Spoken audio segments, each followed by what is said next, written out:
It's our first video of the new year. If you guys stuck with the channel in 2024, thank you. We're doing cool stuff, except it's more of just the same thing in 2025. Hope you guys like it. We do want to cover some weirder topics, so if you've got something you've always wanted to know about cars but been afraid to ask, drop in the comments down below. Without further ado, let's get into it. Today, we are talking about a simple green and yellow badge that has become a cultural icon in the car world. Now, if you've ever scrolled through automotive memes, pictures of cars, anime-themed builds, Japanese cars in general, you might have seen this funky-looking arrow or leaf sticker known as the Wakaba Mark. Also known as the word I can't pronounce mark, this piece of vinyl is everywhere on old drift cars, stance cars, laptops, phone cases, backpacks. Everywhere you can think of that JDM exists, you can see it. How did a new driver badge from Japan transform into a global phenomenon for automotive enthusiasts? Well, the Wakaba Mark is basically Japan's way of telling other drivers, hey, cut me some slack, I'm new on the road. And in Japan, newly licensed drivers are required to display this badge on their cars for a certain period of time, letting everyone know they might be prone to a stall or two at traffic lights. We have all been there. But somewhere along the line, this cautionary sign turned into a fashion statement. People outside Japan started slapping it on their cars, either as a tribute to Japanese car culture or just because they think it looks cool. But before we get into that, it's the new year. It's time for new wheels. Click the link down below and pick up your set from threepiece.us. Today, we've got a ton in stock, ready to rock, ready to go for you. Amazing! So let's talk about what the symbol is, how it's regulated in Japan, and why it has become a global symbol worldwide. By the end of this video, you will know more about the Wakaba Mark than you probably ever wanted to. So let's get right into the story of this mark. We're going to talk about a quick little history lesson first. So the Wakaba Mark, or Shoshinsha, correct me please, Shoshinsha Mark made its official debut in Japan in the late 1970s. The Japanese government wanted to find a straightforward way to identify new drivers and encourage more experienced folks on the road to be patient when they saw this sticker. See, imagine you're 16, you just picked up your license, and immediately you had to tackle crowded Tokyo roads. A bright green and yellow symbol on your car says, "Yo, I am learning how to drive, please give me a break." Wakaba literally translates to young leaf, symbolizing a fresh start, like that new driver is a budding leaf on the automotive tree. Newly licensed drivers have been required to display this mark on both the front and rear of their car for 1 year, which can vary slightly depending on local regulations, but that's in general.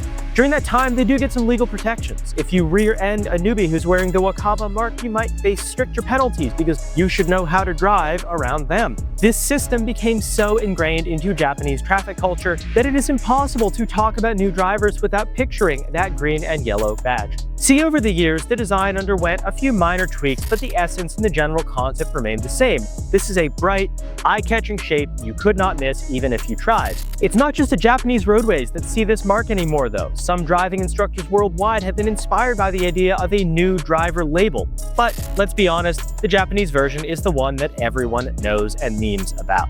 Now let's flash forward to modern era, and the Wakaba Mark has leapt off of Japanese vehicles onto t-shirts, phone cases, tuner cars all around the world. So how did it break out of Japan's domestic market and land on the windshield of that rough Civic you saw at the last car meet? So in Japanese culture, the Wakaba represents growth, renewal, and the beginning of a journey. There's a certain charm to that idea. Everyone has to start somewhere, and it's nice to have a little badge that says, yo, I'm still growing here, help me out. For the Japanese Automotive Federation, the JAF, and other road safety organizations in Japan, the Wakaba Mark is a cornerstone of driver awareness. It's basically telling seasoned drivers to chill out and cut you some slack. So newly licensed drivers in Japan, as I mentioned earlier, must display this mark on the front and rear of their car for a duration of 1 year. If they fail to do so, they can face fines or penalties under Japanese traffic laws. Beyond 1 year, though, interestingly, drivers are not forced to remove the sticker after the mandatory period. Some might keep it on longer if they're not all that confident on the road, others keep it purely because they've grown attached to it, and some people rip it off 1 year and 1 day after.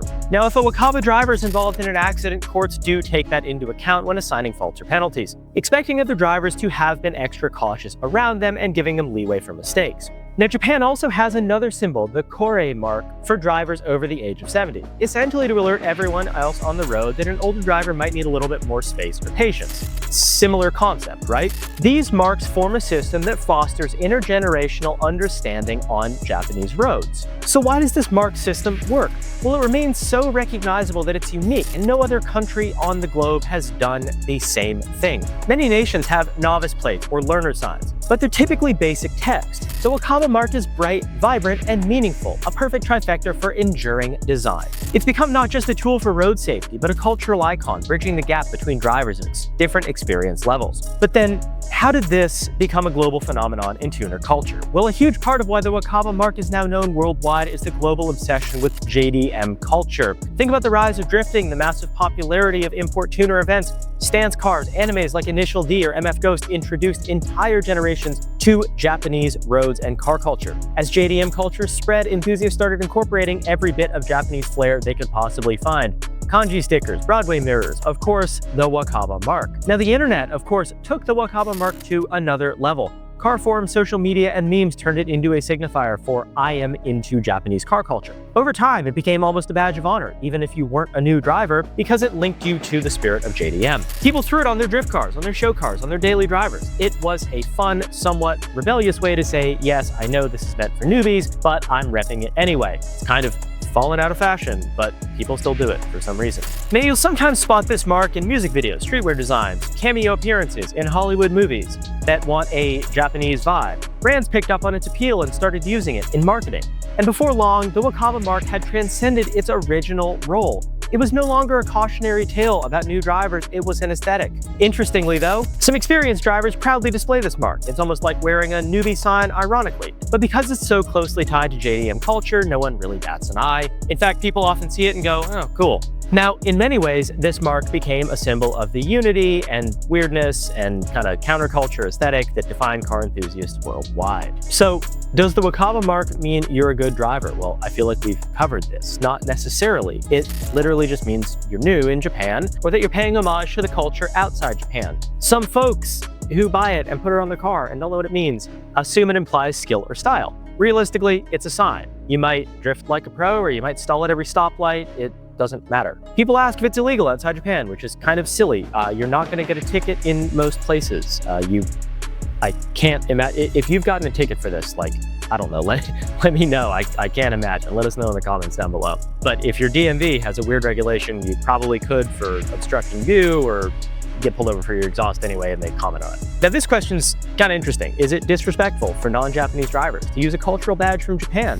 Opinions vary. Many Japanese enthusiasts don't mind. They're happy to see their culture appreciated globally. Others argue it lost its original meaning if you're not actually a new driver. Some people think it looks goofy. Ultimately, it's a conversation about context. If you're using it respectfully, most car folks see it as part of the worldwide automotive exchange of ideas. Now, some JDM purists might call you a poser if you rock the Wakaba without being Japanese, but in the grand scheme of car culture, the lines blur constantly. People put Nürburgring stickers on their Honda Civic that has only seen the Dutch Bros drive-through. It's all in good fun as long as you are not trying to deceive anyone about what the sticker actually means. So, how do you put one on your car? Here we go! Well, there's technically a right and wrong way to do it. Traditionally, it goes on the front and rear of the car, but if you're just doing it for the aesthetic, slap it wherever it looks good. Rear window, side window, fenders. I wouldn't, like, it's 2024, guys. Like, this video is informational about a thing people do, but I probably wouldn't put one of these on your car now. People have made different styles. There's a green and yellow leaf, but you might see pink and blue. You might see metallic color versions.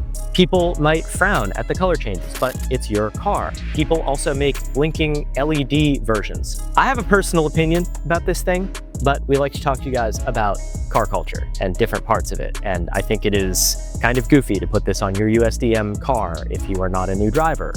It might look a little bit out of place on your car if you are not a new driver, but if you want to be inspired by JDM culture and buy this, you should. It's your build, right? So anyway, if you're gonna run it, it doesn't hurt to learn what it is and share that knowledge with other people if they ask. These things are oddly great conversation starters, and you will earn some points for knowing the cultural significance behind the sticker you are showing off. After all, car culture is about connecting with people over shared passions and learning from each other. So if you want to get one, guess what? We don't sell them on our website because, again, we don't.